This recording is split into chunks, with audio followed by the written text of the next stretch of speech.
Single-use plastics have the worst impact of all, taking thousands of years to decompose, often travelling hundreds of miles, ending up in our food system.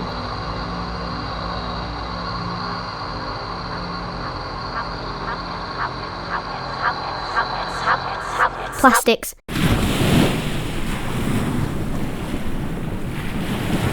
The biggest problem are the big river systems. That's where this material is fluxing to the ocean. Big global problems have been had in the past. If people think back to the ozone hole and the way in which CFC chemicals in fridges and aerosol cans were banned very quickly through a global treaty, and that ozone hole's recovering now. So these sorts of big problems can be tackled when the political will is in place.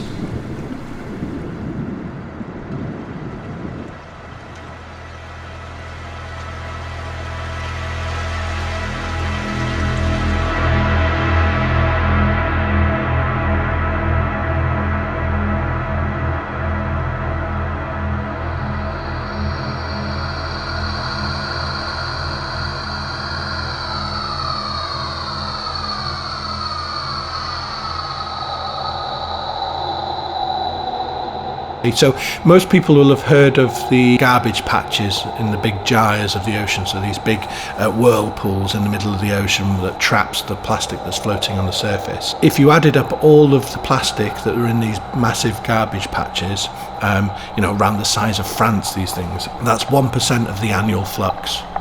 99% of the annual flux each year since plastic was invented in the 50s, let's say, or 40s and 50s, has disappeared into the ocean. So when you think about it in those terms, the amount of plastic that's in the ocean that is just not visible anymore.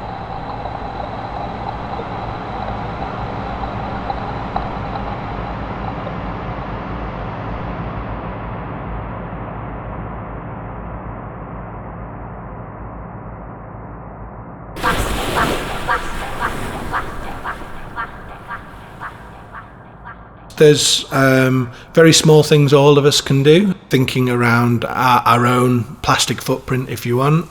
Here at the university, what's been excellent really has been the fusion between the research that's conducted and also the marketing and communications department have really helped us drive forward a message of a plastics pledge, and that's got advice on there what individuals can do to try and reduce their footprint of plastic consumption. It's very small things, but those small things when added together can make a really big difference.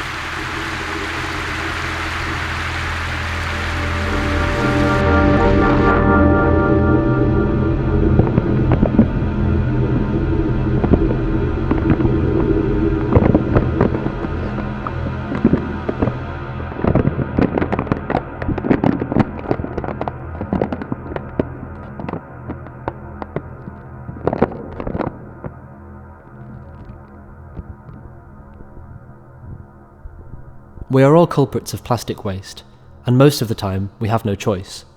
We don't realise the effects that this has on our oceans. What is scary is the scale of the problem, and the causes it has.